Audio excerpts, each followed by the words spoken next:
Matius pasal 18. Pada waktu itu, datanglah murid-murid itu kepada Yesus dan bertanya, "Siapakah yang terbesar dalam kerajaan surga?"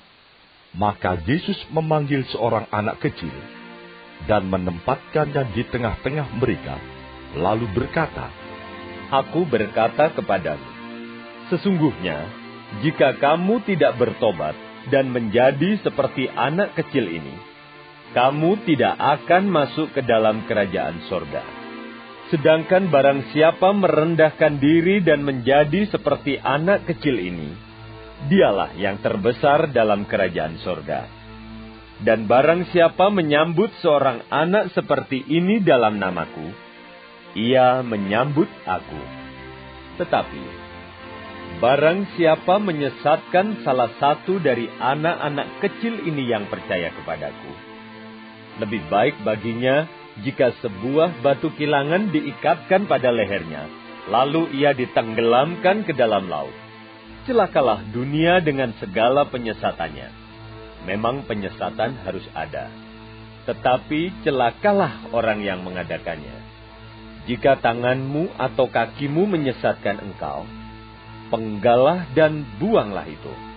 Karena lebih baik bagimu masuk ke dalam hidup dengan tangan kudung atau timpang, daripada dengan utuh kedua tangan dan kedua kakimu dicampakkan ke dalam api kekal. Dan jika matamu menyesatkan engkau, cungkilah dan buanglah itu. Karena lebih baik bagimu masuk ke dalam hidup dengan bermata satu, daripada dicampakkan ke dalam api neraka dengan bermata dua. Ingatlah, jangan menganggap rendah seorang dari anak-anak kecil ini. Karena aku berkata kepadamu, ada malaikat mereka di sorga yang selalu memandang wajah Bapa-Ku yang di sorga. Karena anak manusia datang untuk menyelamatkan yang hilang. Bagaimana pendapatmu? Jika seorang mempunyai 100 ekor domba, dan seekor di antaranya sesat, tidakkah ia akan meninggalkan yang 99 ekor di pegunungan, dan pergi mencari yang sesat itu? Dan aku berkata kepadamu, sesungguhnya, jika ia berhasil menemukannya, lebih besar kegembiraannya atas yang seekor itu, daripada atas yang ke-99 ekor yang tidak sesat. Demikian juga Bapamu yang di sorga tidak menghendaki supaya seorang pun dari anak-anak ini hilang. Apabila saudaramu berbuat dosa, tegurlah dia di bawah 4 mata. Jika ia mendengarkan nasihatmu, engkau telah mendapatnya kembali. Jika ia tidak mendengarkan engkau, bawalah seorang atau 2 orang lagi, supaya atas keterangan 2 atau 3 orang saksi, perkara itu tidak disangsikan. Jika ia tidak mau mendengarkan mereka, sampaikanlah soalnya kepada jemaat. Dan jika ia tidak mau juga mendengarkan jemaat, pandanglah dia sebagai seorang yang tidak mengenal Allah atau seorang pemungut cukai. Aku berkata kepadamu, sesungguhnya apa yang kamu ikat di dunia ini akan terikat di sorga, dan apa yang kamu lepaskan di dunia ini akan terlepas di sorga. Dan lagi aku berkata kepadamu, jika 2 orang daripadamu di dunia ini sepakat meminta apapun juga, permintaan mereka itu akan dikabulkan oleh Bapa-Ku yang di sorga. Sebab, di mana 2 atau 3 orang berkumpul dalam namaku, di situ aku ada di tengah-tengah mereka. Kemudian datanglah Petrus dan berkata kepada Yesus, "Tuhan, sampai berapa kali aku harus mengampuni saudaraku, jika ia berbuat dosa terhadap aku? Sampai 7 kali?" Yesus berkata kepadanya, Bukan, aku berkata kepadamu, bukan sampai 7 kali, melainkan sampai 70 kali 7 kali. Sebab hal kerajaan surga seumpama seorang raja yang hendak mengadakan perhitungan dengan hamba-hambanya.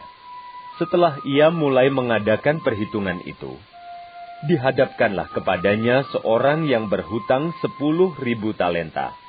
Tetapi karena orang itu tidak mampu melunaskan hutangnya, raja itu memerintahkan supaya ia dijual beserta anak istrinya dan segala miliknya untuk membayar hutangnya. Maka sujudlah hamba itu menyembah dia. Katanya, sabarlah dahulu, segala hutangku akan kulunaskan. Lalu tergeraklah hati raja itu oleh belas kasihan akan hamba itu, sehingga ia membebaskannya dan menghapuskan hutangnya. Tetapi ketika hamba itu keluar, ia bertemu dengan seorang hamba lain yang berhutang 100 dinar kepadanya. Ia menangkap dan mencekik kawannya itu. Katanya, bayar hutangmu. Maka sujudlah kawannya itu dan memohon kepadanya, sabarlah dahulu, hutangku itu akan kulunaskan. Tetapi ia menolak dan menyerahkan kawannya itu ke dalam penjara sampai dilunaskannya hutangnya. Melihat itu, kawan-kawannya yang lain sangat sedih, lalu menyampaikan segala yang terjadi kepada tuan mereka. Raja itu menyuruh memanggil orang itu dan berkata kepadanya, "Hai hamba yang jahat, seluruh hutangmu telah kuhapuskan, karena engkau memohonkannya kepadaku. Bukankah engkau pun harus mengasihani kawanmu, seperti aku telah mengasihani engkau?" Maka marahlah tuannya itu, dan menyerahkannya kepada algojo-algojo, sampai ia melunaskan seluruh hutangnya. Maka Bapakku yang di sorga akan berbuat demikian juga terhadap kamu, apabila kamu masing-masing tidak mengampuni saudaramu dengan segenap hatimu.